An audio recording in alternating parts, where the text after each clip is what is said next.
Hola a todos y todas, buenas noches. Bueno, eh,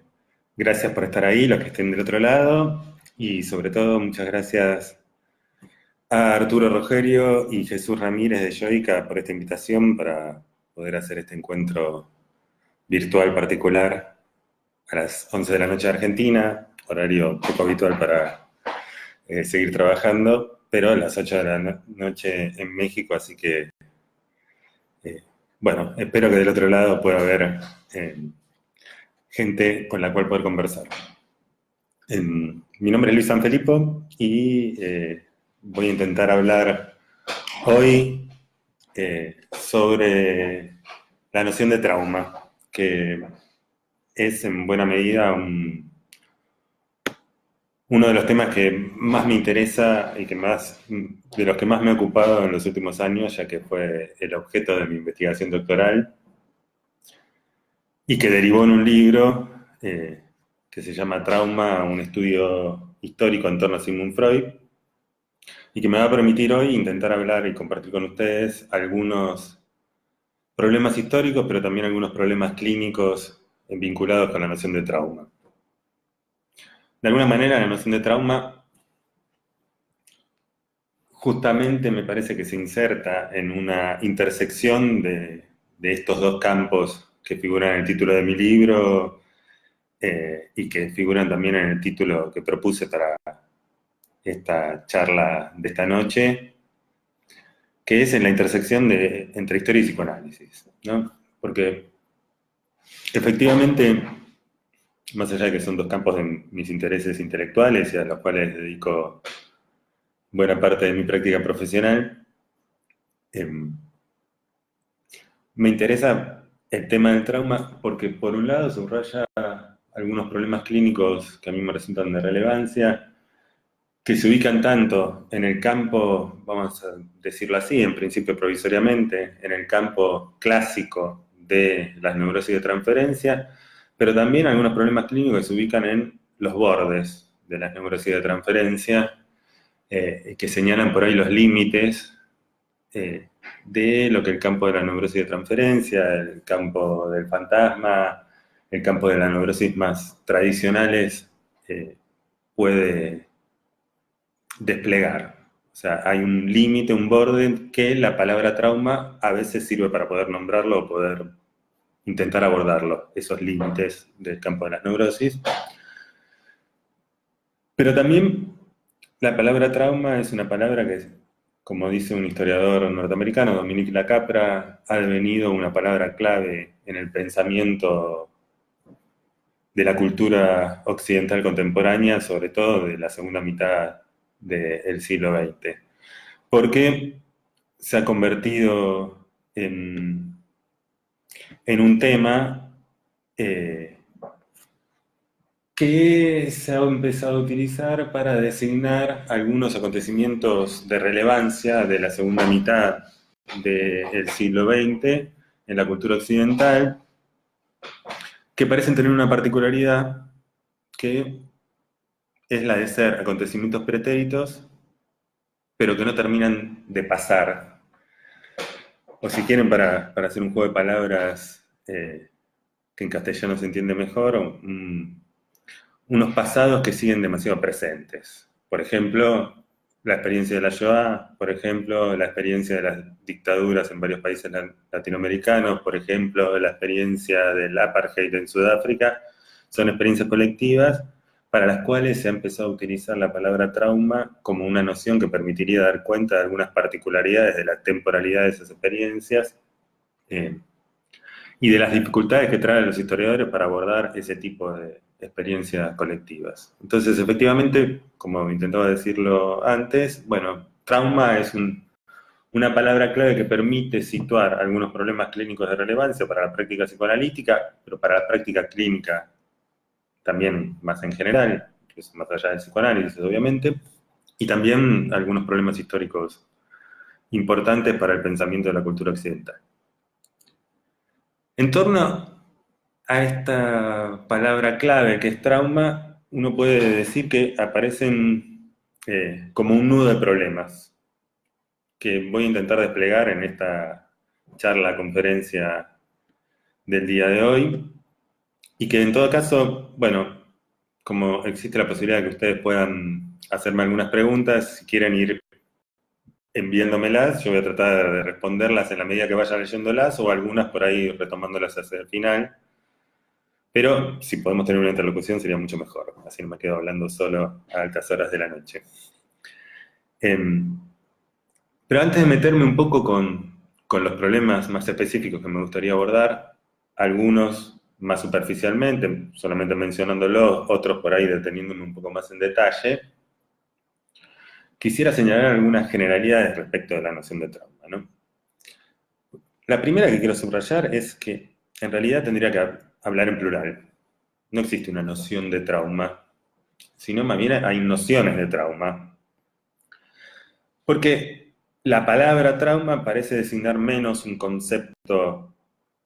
cerrado y bien definido y más bien una noción abierta y muy multívoca, que tiene múltiples acepciones y que además funciona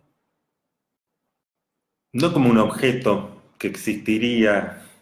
en el mundo a la espera de ser descubierto, explicado, definido, sino más bien un objeto histórico que designa toda una... sirve para designar, para abordar toda una serie de problemas diferentes. Pero en todo caso, en principio, por ahora subrayo esto, se trata de una noción abierta y multívoca y de un objeto histórico, de una construcción histórica, que además a lo largo de los últimos 150 años ha sufrido una serie de transformaciones que paso a enumerar un poco rápidamente. En primer lugar, la primera transformación de la noción de trauma es la de un desplazamiento de sentido. Porque supongo que como la mayoría de ustedes puede ya saberlo, trauma es una palabra que hasta mediados del siglo XIX era utilizada sobre todo en un contexto médico-quirúrgico. ¿Qué era el trauma hasta mediados del siglo XIX? Bueno, era un daño, una lesión que se producía en el organismo a partir de un acontecimiento de carácter mecánico que impactaba sobre el organismo y le producía una lesión. Por eso sigue habiendo hoy en día una especialidad médica que se llama traumatología, que se ocupa de fracturas, dislocaciones, heridas en el organismo producidas por algún golpe, algún tipo de impacto, alguna fuerza mecánica que actúa sobre el organismo y le genera una lesión. Ahora bien, ¿este es el sentido más habitual de la palabra trauma hoy en día? Indudablemente no. Entonces, el primer y más importante desplazamiento de sentido de la palabra trauma es que el trauma tendió a psicologizarse. Eso no significa que haya desaparecido esta concepción anatómica de trauma, pero el trauma tendió a ser menos una lección en el organismo para convertirse en una especie de herida en el alma. Junto con este desplazamiento de sentido, también se produjo una extensión del uso de la noción de trauma. Si el trauma ya no solo designa heridas en el organismo producidas por un acontecimiento mecánico, entonces su uso se ha extendido para designar experiencias individuales y colectivas de los más disímiles. Desde la experiencia de quien atraviesa, no sé, por ejemplo, un campo de concentración, al cual se le supone que ha sufrido un trauma por esa experiencia vivida, hasta por momentos es utilizada para señalar cualquier tipo de experiencia placentera. En el sentido común, la palabra trauma puede ser utilizada para señalar eso, una experiencia que me generó malestar. Entonces, tenemos primera transformación, desplazamiento de sentido, segunda transformación histórica de la noción de trauma, extensión de su uso, tercera transformación, inserción en diferentes ámbitos disciplinares y discursivos. Porque si la palabra trauma surge sobre todo en un contexto médico-quirúrgico, luego se inserta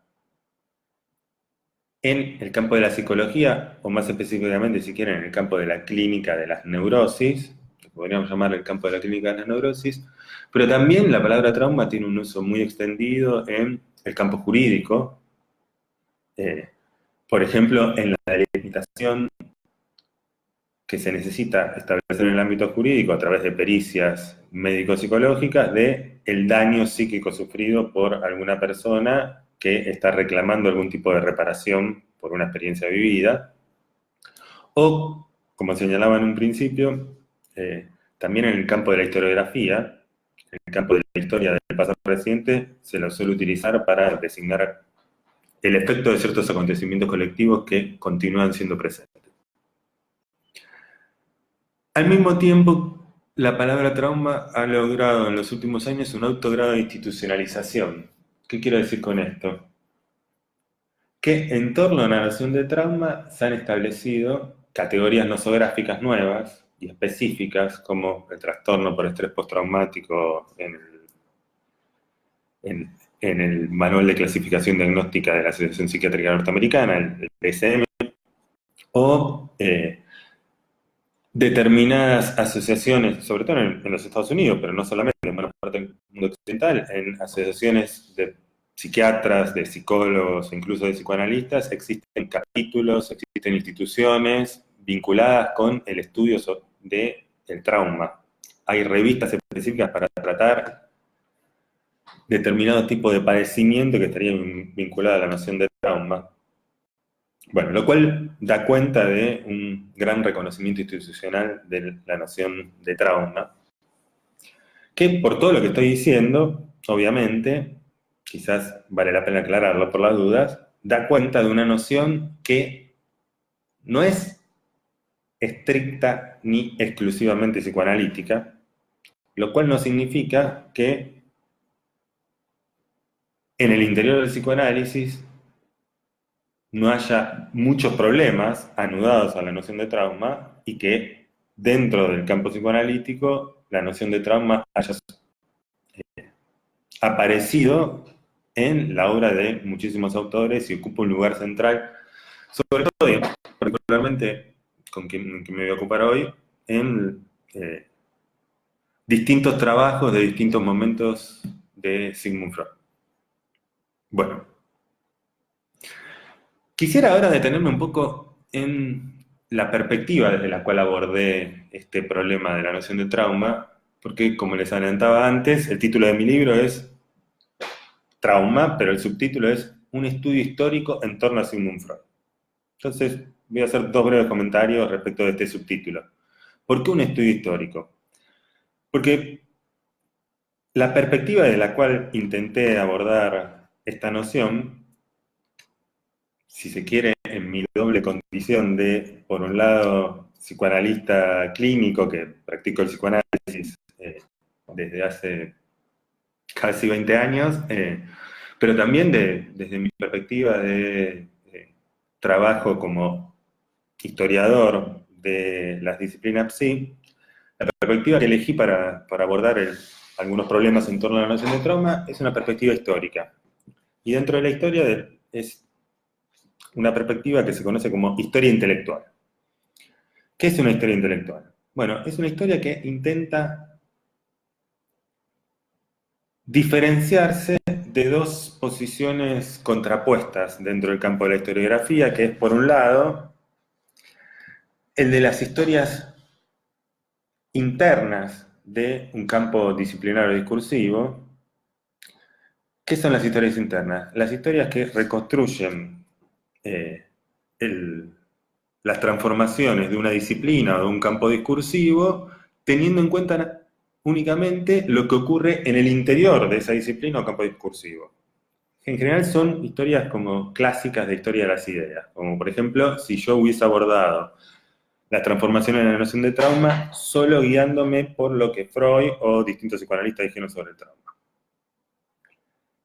En el otro extremo existen lo que se conoce como historias externas, que suelen tomar la forma de historias sociales, es decir, historias que se ocupan de lo que habitualmente se llama el contexto de un campo disciplinario discursivo. O sea, historias que se ocupan de dar cuenta de los procesos culturales, institucionales, políticos que habrían condicionado las transformaciones al interior de un campo disciplinario discursivo. Estas historias externas suelen descuidar un poco las discusiones más conceptuales o epistémicas, para poder señalar justamente estos procesos más que habitualmente se consideran externos y que tienen que ver más con procesos institucionales, políticos, culturales. Entonces, cuando yo digo que intenté realizar una historia intelectual de la noción de trauma, de las transformaciones de la noción de trauma, es porque intento defender la hipótesis de que para entender las transformaciones que se produjeron en torno a la noción de trauma, es necesario considerar al mismo tiempo las transformaciones en el campo de las ideas como las transformaciones en el campo cultural, político, institucional. O sea, esta historia del trauma que yo intenté llevar adelante es una historia que intenta reconstruir una trama, que es una trama de saberes, pero también es una trama de prácticas, de procesos culturales, de procesos políticos, que determinaron las transformaciones en la noción de trauma. Por ejemplo, no es posible dar cuenta de las transformaciones de la noción de trauma, incluso al interior de la obra freudiana, si no se tiene en cuenta el impacto que tuvo en principios del siglo XX y a lo largo de todo el siglo XX determinadas guerras. La Primera Guerra Mundial, particularmente para la obra de Freud, pero también la Segunda Guerra Mundial, que como todos saben empieza justamente en el momento mismo en el que Freud tiene que partir de su Viena natal hacia Londres, por el avance del nazismo, o también más adelante, más allá de Freud, la guerra de Vietnam es una guerra que determina muchas transformaciones de la noción de trauma. Bueno, entonces hay procesos políticos que también determinan transformaciones de los saberes y las prácticas en torno al trauma, o hay procesos culturales como el impacto del ferrocarril o las transformaciones en el rol de la mujer en la cultura, por ejemplo, piensa en el fin del siglo XIX y los problemas en torno a la histeria, como algo que no es solo un problema nosográfico, médico, clínico, sino también un problema cultural. Y entonces, la historia intelectual que yo intento hacer de la noción de trauma, lo que intenta hacer es abordar justamente esta complejidad, esta trama de saberes, prácticas, procesos epistémicos, culturales y políticos que en su conjunto y de distinta manera determinan las transformaciones en los saberes y las prácticas sobre el trauma. Eso mismo hace que esta historia sea una historia en torno a Sigmund Freud. Es decir, una historia que se ocupa de lo que Freud dijo del trauma, pero que supone que para poder estudiar lo que Freud dijo del trauma, es necesario también ocuparse del entorno de Freud. Es decir, de los interlocutores de Freud, con quienes Freud estaba discutiendo, de quienes Freud tomaba algunas ideas, pero al mismo tiempo no solo para que le permitían pensar a él ciertas cosas, sino también para discutir con esos interlocutores, Charcot, Janet, Jung, Abraham, Ferenczi, etc. Y que la historia sea en torno a Sigmund Freud también quiere decir que para poder leer a Freud y entender lo que Freud dijo del trauma, es necesario también poder leer a esos interlocutores, pero también es necesario poder prestar atención a lo que decía un poco antes, cuando hablaba de trama, a los procesos epistémicos de transformaciones en los saberes médicos y clínicos, a los procesos culturales de transformaciones de el lugar de la memoria en la cultura occidental, del lugar de la mujer en la cultura occidental, y a procesos políticos como las guerras. Bueno, en esa trama epistémica, cultural, política, es posible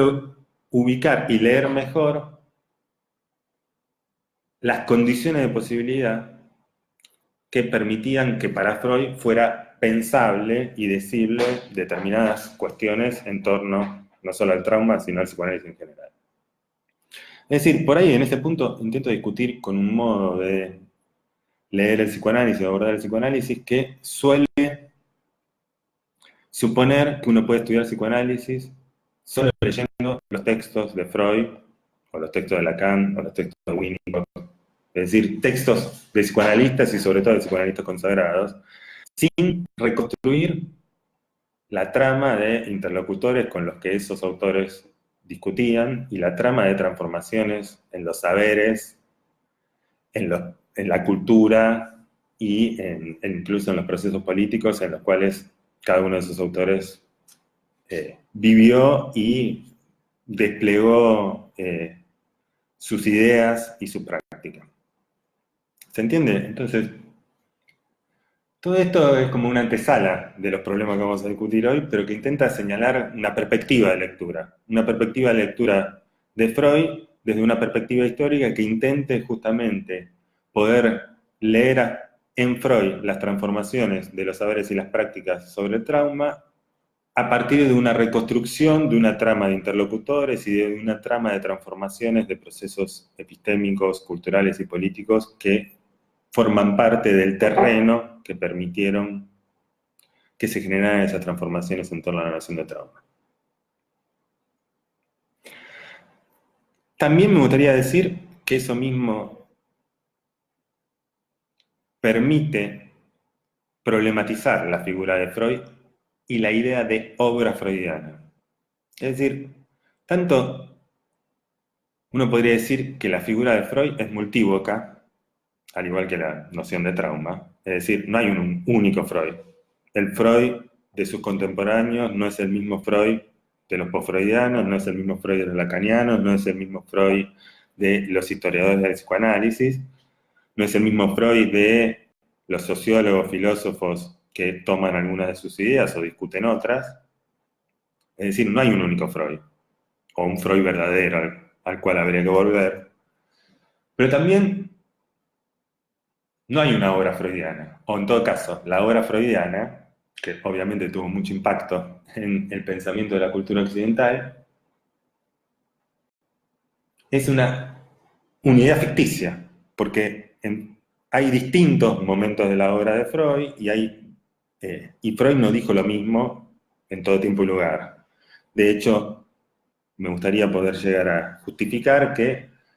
en este punto particular del trauma no hay una única noción freudiana de trauma, sino que, como vamos a ver si llegamos a ver hoy, hay por lo menos 3 o 4 nociones de trauma diferentes.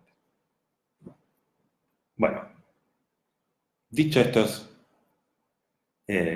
preámbulos que dan cuenta de la perspectiva de lectura desde la cual estoy abordando este problema del trauma, en todo caso, si alguien quiere hacer alguna pregunta puede enviarla, y si no, voy a avanzar un poco ahora para situar una serie de problemas, que son algunos de los problemas que intenté abordar en mi libro y en mi investigación. El primero de estos problemas está ubicado temporalmente hacia fines del siglo XIX en relación a los debates que se generaron en torno, por un lado, a la cuestión de los accidentes de ferrocarril en la segunda mitad del siglo XIX en Europa, y también las discusiones en torno al campo de la histeria, y de las neurosis en general, pero de la histeria en particular. Porque en ese terreno de los accidentes de ferrocarril y los debates sobre la histeria, lo que se produjo es la psicologización de la noción de trauma. Es decir, lo puedo decir de otra manera. Si quieren, el primer problema que vamos a abordar es el problema de el desplazamiento de sentido desde una noción de trauma de carácter anatómico, entendida como una lesión en el organismo, a distintas nociones psicológicas de trauma. Distintas vías por las cuales la noción de trauma tendió a psicologizarse. Esta transformación, estas psicologizaciones del trauma, se produjeron dentro del terreno médico. Es decir, son previas, si se quiere, a una división disciplinar entre no sé, la medicina por un lado y la psicología por el otro, o incluso son previas a el nacimiento estricto del psicoanálisis. Y justamente por ahí permiten introducir hacia fines del siglo XIX nuevos modos de concebir los límites entre lo físico y lo psíquico, entre lo que es del orden del organismo y lo que es del orden de lo psicológico, lo subjetivo. Pero para eso, digamos, para entender un poco eso, que por supuesto no voy a poder profundizar hoy, solamente señalo algunas características, es necesario pensar el impacto no solo tecnológico, sino también cultural que tuvieron el ferrocarril, este invento técnico del ferrocarril que tenía como siempre dos caras. Por un lado era pensado como un signo del progreso técnico, pero al mismo tiempo introducía el terror, los temores que el progreso técnico podía introducir en la vida cotidiana de las personas. Los accidentes de ferrocarril eran el signo también de, no solo del progreso técnico, sino de los horrores que el progreso técnico podía venir a traer. Y en relación a los accidentes de ferrocarril, la psicologización del trauma se produce sobre todo en relación a una zona gris entre lo que se consideraba la verdadera enfermedad y la simulación. O sea, había casos de accidentados en donde no era tan sencillo poder ubicar si se trataba de alguien que estaba verdaderamente enfermo, y a mediados del siglo XIX estar verdaderamente enfermo era tener una lesión en el organismo que demostrara esa enfermedad, o si se trataba de simuladores. Bueno, a partir de esa zona gris, en donde no se podía, de casos en donde no se encontraba la lesión que justificara la enfermedad, pero al mismo tiempo no se podía acusar tan fácilmente a esas personas de ser unas simuladoras que solamente querían recibir una compensación por el daño sufrido, empiezan a surgir nuevas hipótesis y nuevas teorías sobre cómo explicar lo que le pasaba a esa persona. Y es ahí donde, incluso primero en un terreno que es más bien fisiológico que psicológico, entendiendo la fisiología como una rama de la medicina que permite explicar las alteraciones de las funciones, aun cuando no haya una lesión anatómica, en donde empiezan a concebirse la idea de que una experiencia podría ser traumática, no tanto por el hecho en sí mismo o por el acontecimiento entendido como una fuerza mecánica que impacta sobre el organismo, sino más bien por los afectos y las ideas que ese acontecimiento suscitaba. Lo digo de otra manera. En esta zona gris entre la verdadera enfermedad y la simulación se produjo un desplazamiento donde el trauma, otrora vinculado con un acontecimiento mecánico, empieza a ser vinculado con la representación del acontecimiento o con el afecto que el acontecimiento podía suscitar, en particular el afecto del terror. Entonces, decir que el primer problema vinculado a la noción de trauma es el problema de la psicologización del trauma o de las fronteras entre lo físico y lo psíquico, también es decir que el primer problema que nos presenta la noción de trauma y sus transformaciones es el problema de la relación y la diferencia entre acontecimiento y representación. Al mismo tiempo, en torno a estos problemas de los acontecimientos del ferrocarril, vamos a decirlo así, los médicos que se ocuparon de atender a estos accidentados tendían a tomar dos posiciones extremas. Por un lado, considerar al traumatizado como una víctima pasiva, completamente pasiva, de un acontecimiento completamente externo. Obviamente, si el trauma es una noción mecánica y anatómica, la persona no era partícipe en la generación de ese sufrimiento, sino que lo vivía pasivamente, como una víctima pasiva de un acontecimiento externo que impactó sobre su organismo y lo lesionó. Pero en esas discusiones había una posición opuesta a esta, que en vez de entender al traumatizado como una víctima pasiva, empezaba a hacer hincapié en que no era tanto el acontecimiento externo lo determinante en la generación del malestar, sino la predisposición de la persona, es decir, los antecedentes que la persona tenía antes de pasar por esa experiencia,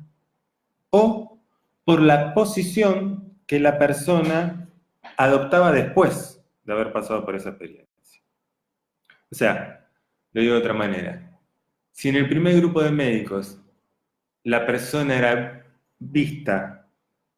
como alguien completamente víctima y pasivo frente a los acontecimientos vividos, en el otro extremo, los acontecimientos vividos no eran tan importantes porque lo importante era las particularidades de la persona. Entonces empieza a aparecer ahí como un debate y una discusión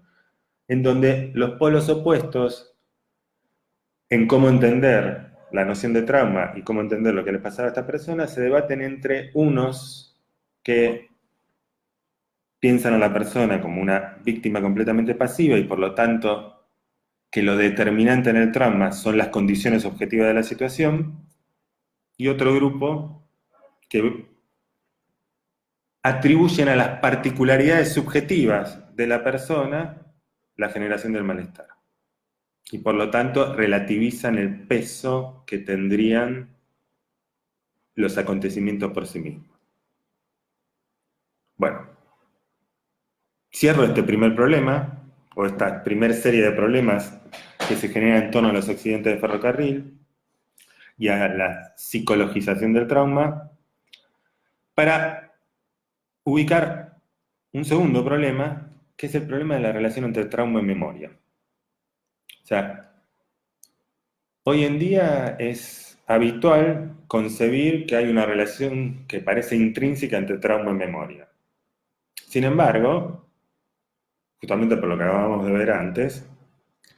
en una concepción anatómica del trauma,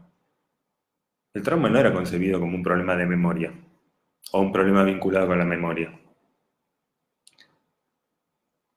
Entonces, más bien es necesario introducir una pregunta histórica, digamos, ¿cuál fue el momento en el cual se empezó a introducir una relación entre trauma y memoria? ¿Cuándo el trauma se volvió un problema que afecta fundamentalmente a la memoria, que puede ser concebido como un problema de memoria?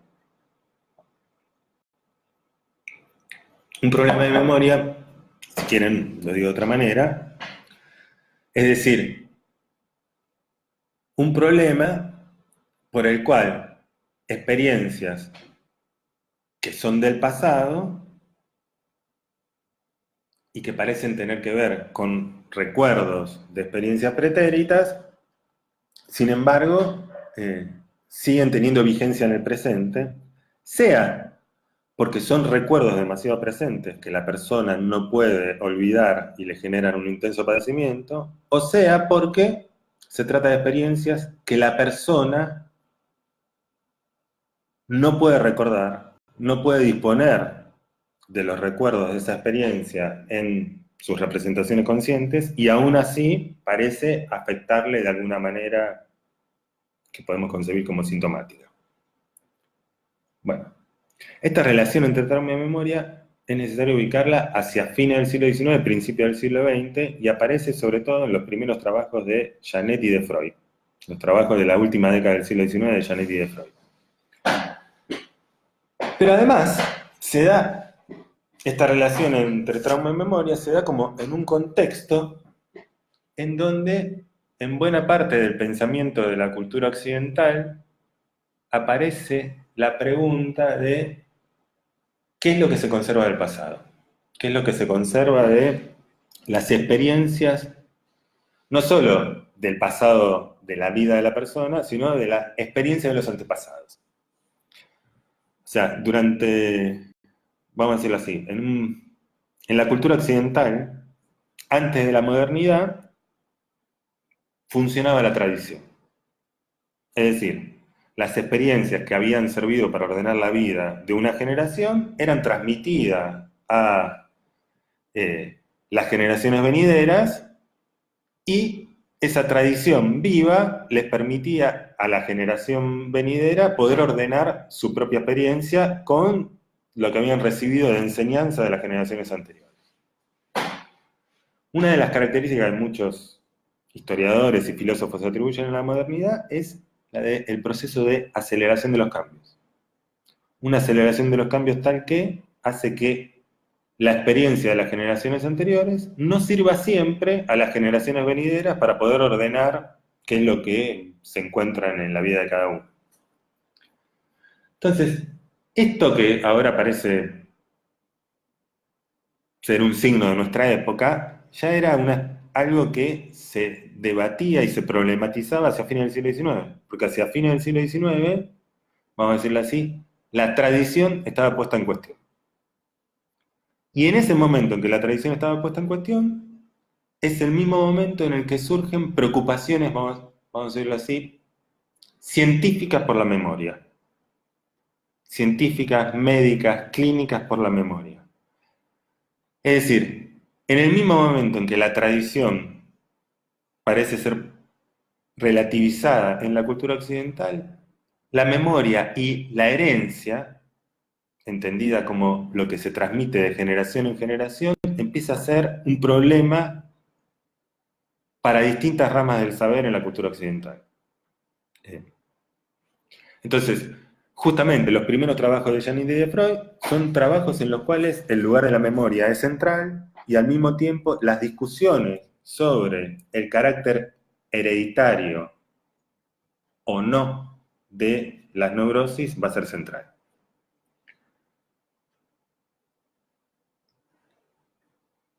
Por ahí uno puede decir,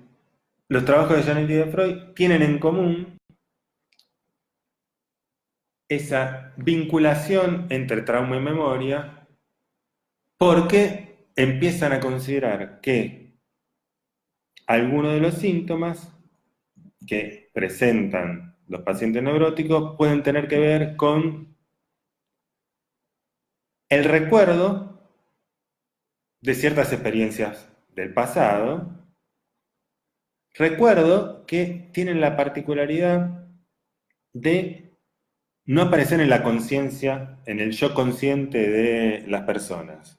O sea, si hay algo que tienen en común los trabajos de Janet y de Freud de la última década del siglo XIX, es que en ambos, buena parte de los síntomas pueden ser explicados como un modo particular de conservar en forma de símbolo anémico unos recuerdos que la persona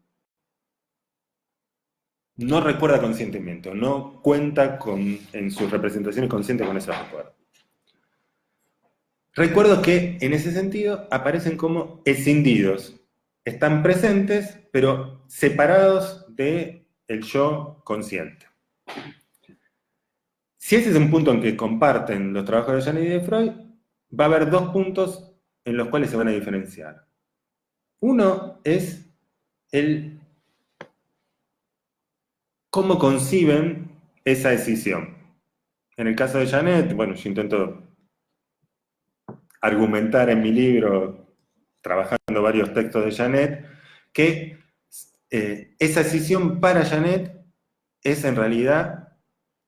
el efecto de una debilidad para la síntesis que es de carácter hereditario. Y que en cambio, para Freud, y sobre todo para Freud, a partir de un texto particular que es el texto de las Neuropsicosis y Defensa de 1894, la escisión sería secundaria a la defensa. O sea, sería secundaria al conflicto. Es decir, es porque hay un conflicto que la persona no logra solucionar, como dice Freud en una frase muy particular y muy interesante de ese texto, no logra superar por un trabajo de pensamiento, y que por lo tanto, como no logra superar esa contradicción, ese conflicto por un trabajo de pensamiento, cae en un modo de defenderse, un modo de no querer saber nada, un modo de querer olvidar esa representación que le genera un conflicto y que se le presenta como inconciliable. Eso genera que esa representación quede separada, escindida del resto de las representaciones del yo. Entonces, en un caso esa escisión, en el caso de Janet, depende de cuestiones más hereditarias. En el caso de Freud, esa escisión sería algo que se produce en la vida de la persona a partir de la existencia de un conflicto. Ahora, ¿qué es lo que hacen Freud y Janet para poder superar, digamos, el efecto sintomático, patológico, que esos recuerdos olvidados generan en la persona? Bueno, uno podría pensar que la posición de ambos tendría que ver con recuperar esos recuerdos olvidados, hacer consciente esos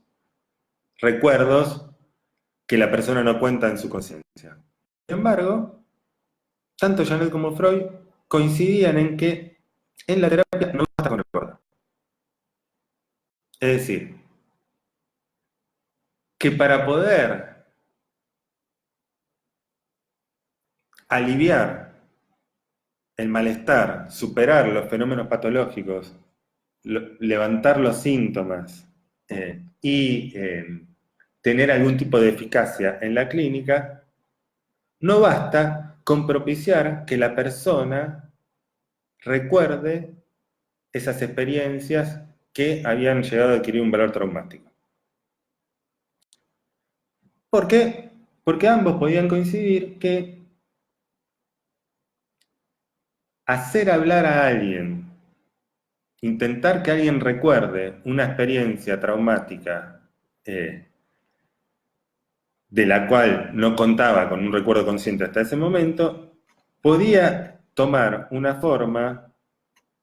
absolutamente compulsiva, automática, repetitiva, que lo volvería equivalente a los mismos fenómenos patológicos. O sea, los fenómenos patológicos son una forma, si se quiere, patológica, padeciente, de recordar esas experiencias traumáticas. Son un signo, un símbolo anémico, como decía Freud, de esas experiencias traumáticas. Por lo tanto, en la terapia no basta con recordar. Y ahí, Janet lo que propone es necesario recuperar el recuerdo olvidado, pero para luego poder transformarlo o sustituirlo de alguna manera. Hacer que ese elemento pretérito no siga siendo algo que la persona le resulta imposible recordar o que preferiría olvidar. O sea, transformar el carácter traumático que ese elemento del pasado tenía hasta ese momento. Entonces, recordar es solo un primer paso para Janet. Luego de recuperar ese recuerdo, es necesario transformarlo para volverlo más tolerable. Freud, si uno lee con detenimiento algunos pasajes del texto Las neuropsicosis de defensa, o incluso de los estudios sobre la histeria, donde empieza a aparecer la idea de que si los síntomas surgen como un retorno de un elemento reprimido, que ese elemento continúe estando reprimido no solo depende de un acontecimiento pretérito que se intentó olvidar, sino que en el presente también existe una resistencia a recordar ese elemento pretérito. O sea, el recuerdo no solo está olvidado y escindido, sino que hay una resistencia en el presente a recordar ese recuerdo. Por lo tanto, vamos a decirlo así, si un recuerdo quedó olvidado por su carácter inconciliable y conflictivo, para recuperar el recuerdo y dejar y suprimir un poco el carácter patológico de ese recuerdo, no basta con traerlo a la conciencia, sino que es necesario también, Freud lo dice de esta manera, en el texto de 1894, en la neuropsicosis de defensa, dice, reequilibrar la contradicción mediante un trabajo de pensamiento. Esto lo podríamos también decir de otra manera, por ahí bajo la manera en que Freud lo dice en 1914, en el texto Recordar, Repetir y Reelaborar, no basta con recordar, es necesario reelaborar las resistencias que en el presente siguen haciendo que un elemento del pasado siga siendo conflictivo e inconciliable. Lo digo de una tercera manera. La concepción de Freud, que en ese punto coincide con la de Janet, en que no alcanza con recordar para superar un trauma, lo que pone el hincapié es que para poder eliminar el carácter traumático de determinados elementos del pasado, es necesario también modificar la posición que en el presente se tiene respecto de ese elemento del pasado. Modificar la relación de inconciliabilidad que se establece entre ese elemento pretérito y las representaciones del yo. Modificar la relación que se tiene entre ese elemento pretérito y la posición que en el presente se sostiene respecto de ese pasado. Y esto me parece que es como una indicación que, si bien tiene muchísimos años, sigue siendo absolutamente pertinente para la clínica psicoanalítica actual, porque efectivamente puede formar parte de la experiencia de cualquiera que se ocupe de gente que pasó por algún tipo de experiencia traumática, el poder ubicar que las personas empiecen a hablar de experiencias traumáticas del pasado no alcanza para que el padecimiento, el sufrimiento, el malestar que esas experiencias generen se elimine por el mero hecho de hablar. Lo digo de otra manera. Freud ya desde 1894 empieza a considerar que la catarsis, la abreacción, el repetir, el decir, pero bajo una forma que se parece mucho a la repetición, en el marco de la terapia, el recuerdo de las experiencias pretéritas consideradas traumáticas no alcanza para eliminar el carácter traumático de esas experiencias. Es necesario algo más, y ese algo más empieza a ser planteado por Freud como, en 1894, un trabajo de pensamiento para reequilibrar la contradicción, o sea, un cambio en la posición que se tiene en el presente respecto de ese elemento pretérito que hace que la persona lo viva como una situación de conflicto que no puede superar. Y eso mismo después, dicho de otra manera, en el texto de 1914, bajo la forma de una reelaboración de las resistencias. De hecho, el término alemán que usa Freud en 1894 es Denkarbeit, trabajo de pensamiento, y en 1914 utiliza Durcharbeit, que es reelaboración, en inglés working through, de las resistencias. O sea, en los dos casos aparece una referencia al trabajo, y un trabajo que parece tomar la forma de modificar algo del modo en que en el presente se posiciona cada uno respecto del pasado. Lo cual también permite empezar a trazar un puente con otra palabra en alemán que tiene la misma raíz de trabajo, que es la referencia al trabajo del duelo, el Trauerarbeit. Entonces, tenemos tres palabras, tres referencias freudianas de distintos momentos que ubican la idea de la necesidad de un trabajo para modificar la posición que en el presente se tiene respecto de un elemento del pasado como una orientación posible para pensar una operación sobre el trauma en la cual lo que queda claro es que no basta con hacer hablar o hacer recordar a alguien de sus experiencias traumáticas para poder superarlas. Otro de los problemas que yo intento abordar en el libro, que me parece por ahí importante subrayar, son, o sea, si el primero era un problema de los problemas en torno a los procesos de psicologización del trauma, y el segundo de los problemas que trabajo en mi libro, en mi investigación, tiene que ver con la relación entre trauma y memoria, y cómo la relación entre trauma y memoria es pensada tanto para intentar entender los mecanismos de formación de síntomas neuróticos como para poder intentar concebir la orientación de la dirección de la cura. Bueno, si ese es el segundo problema, la relación de trauma y memoria, el tercer problema, la tercera serie de problemas que yo ubico en el libro respecto de las transformaciones de los saberes y las prácticas sobre el trauma giran en torno a lo que Freud denominaba su neurótica, y que es conocido como la teoría de la seducción freudiana. La neurótica o teoría de la seducción freudiana lo que plantea es que, es una teoría que Freud introduce en 1896, que lo que plantea es que solo enferman de neurosis aquellos que en su infancia habrían sufrido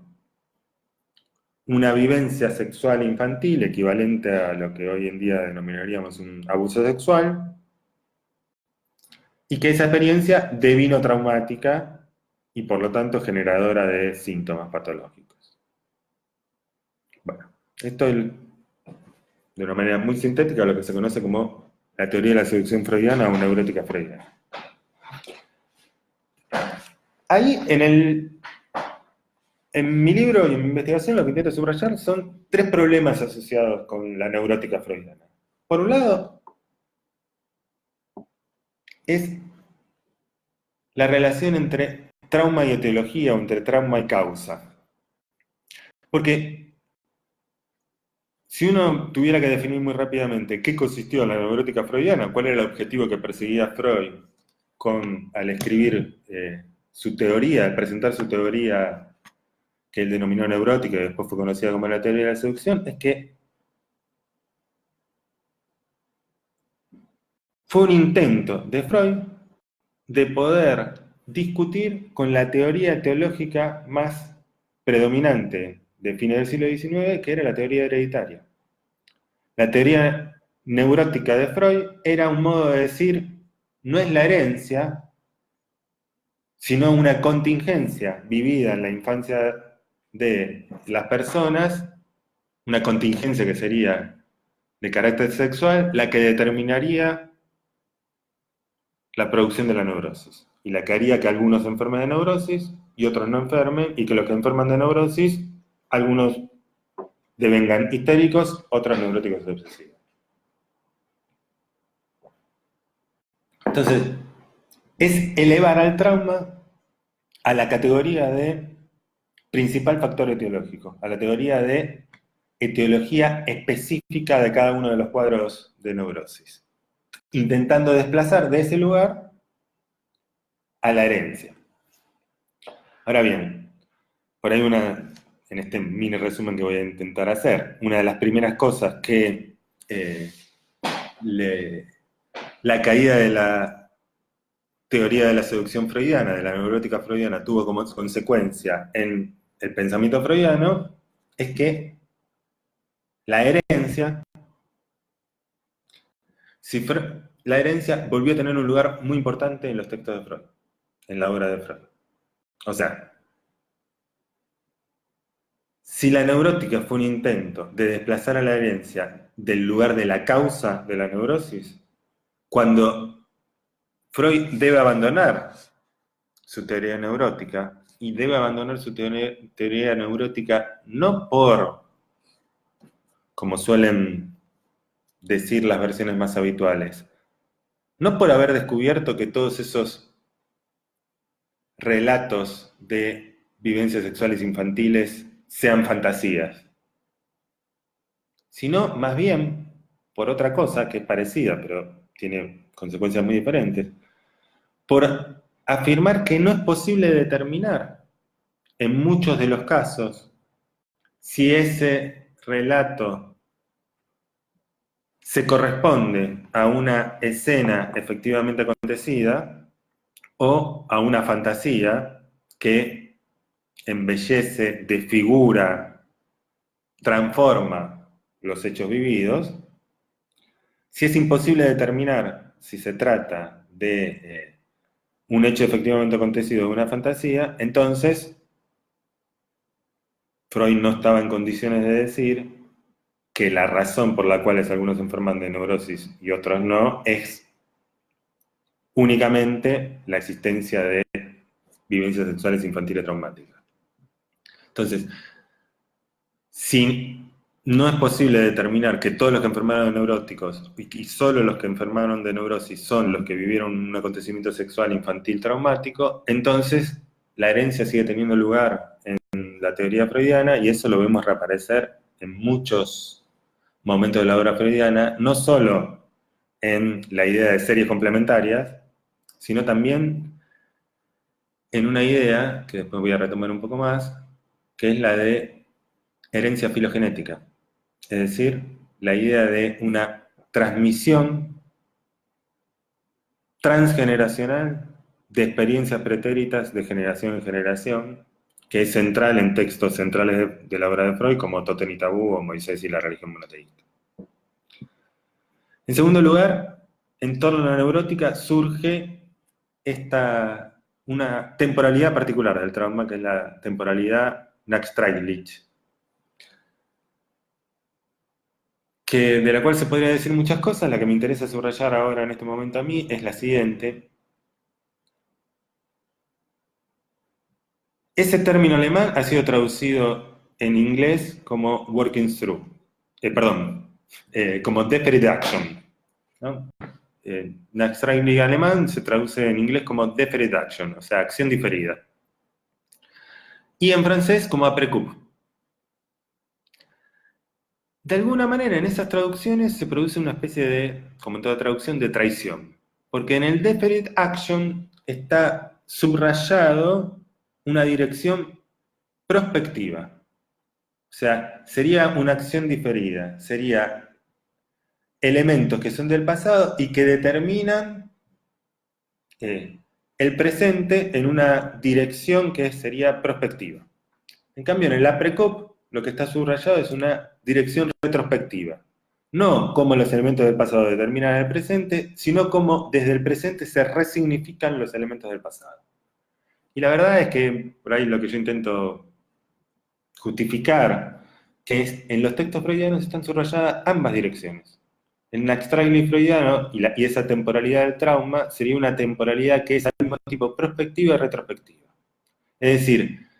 que los acontecimientos del pasado, o que ciertos acontecimientos del pasado, dejan una marca que determina y condiciona el presente, pero que desde el presente es posible hacer un trabajo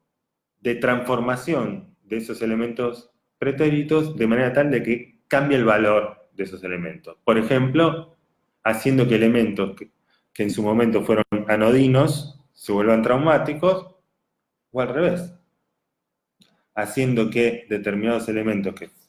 fueron vividos como traumáticos dejen de serlo. Por último, quisiera detenerme al menos muy brevemente en las versiones que se ha dado